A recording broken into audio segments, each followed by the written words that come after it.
All green to me, it's all green to me. Not as easy as ABC, it's all green to me.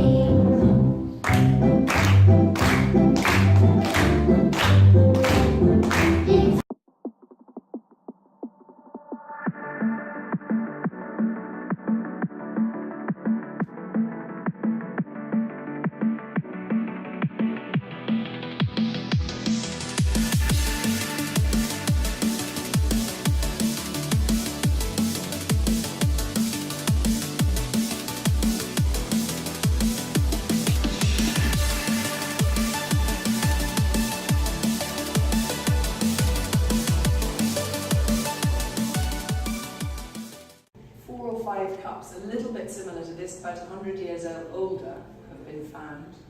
But that's the closest to it. And to find this outside China really is quite extraordinary. They were bronze with a high quantity of tin, highly polished, would have been as good as looking into that. And very highly valued, the mirrors in those days. There were definitely at least 5 copies of her made. She's very high quality. And 3 or 4 of them today exist in Japanese collections. So she certainly got to Japan. But we also know that at some stage she got to India because there's a beautiful painting of the Mughal court under the Emperor Jahangir. And in his big salon where he's sitting is one of these. So that it can be used as an incense burner. Hence the holes when he's had them joined together. And then he's looked at the whole thing and he's thought, well, that's not quite enough. Oh, there's a bit of coral lying over there. I don't know what you think. Maybe you think he was incredibly clever and he saw this all in his mind before he did it. But to me, it's a bit of this, a bit of that. But what is so lovely is it is just completely and utterly international and bonkers. So, in the way I was talking about Hinduism travelling, Hinduism and Buddhism had travelled into and reached Cambodia considerably earlier than this. And the art styles had been adopted, the Indian art styles that they saw. And by this time, you arrive at an age when you've got a really Cambodian piece. This doesn't show so much, obviously, the original ideas from India, but for example, that diadem crown, that's very typical of the Cambodian pieces. So that place, it was the first part was a collection of antiques from the ship which travelled from the Middle East to China to pick up resources, and on its way back it was going to kind of replace the crew that had died. This was very early when it was not safe to replace the crew that had died and to pick up more resources, but so it took a different route, and it basically sunk by an Indonesian island. So yeah, they collected all the stuff from it, and that was the first bit. And then the second bit was like Japanese and Chinese like art kind of antiques, and I didn't really like learning about them, like learning about the history of them, because I think that's a bit boring, but I liked admiring the art that had gone into it.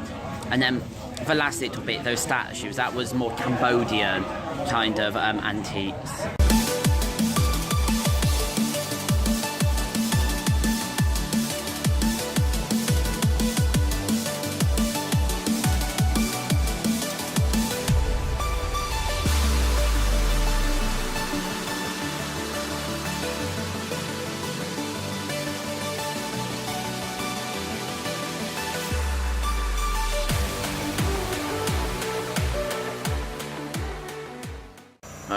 So we are currently walking through a jungle because we're trying to get to the highest point in Singapore, which isn't actually that high.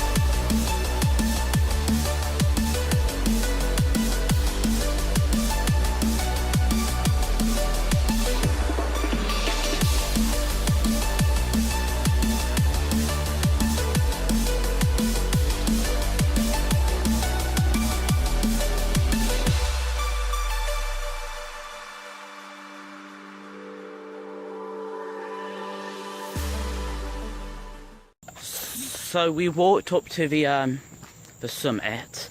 It didn't take very long, probably only about half an hour. So we're now doing this loop that that starts at the summit and leads to the summit. If you saw, it was only 163 meters high, so it's not very tall, but there's a lot of steps, so it's just exercise. Like, I'm really sweaty, I'm like dripping with sweat.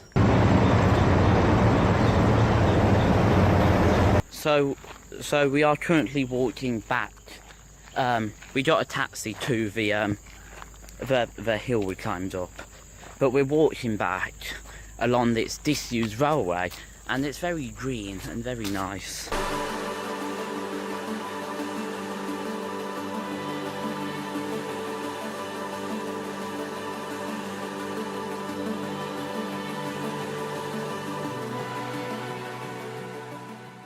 We are currently on the chairlift. Takes you up to the start of the luge.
Okay, so that probably has to be the end of this video.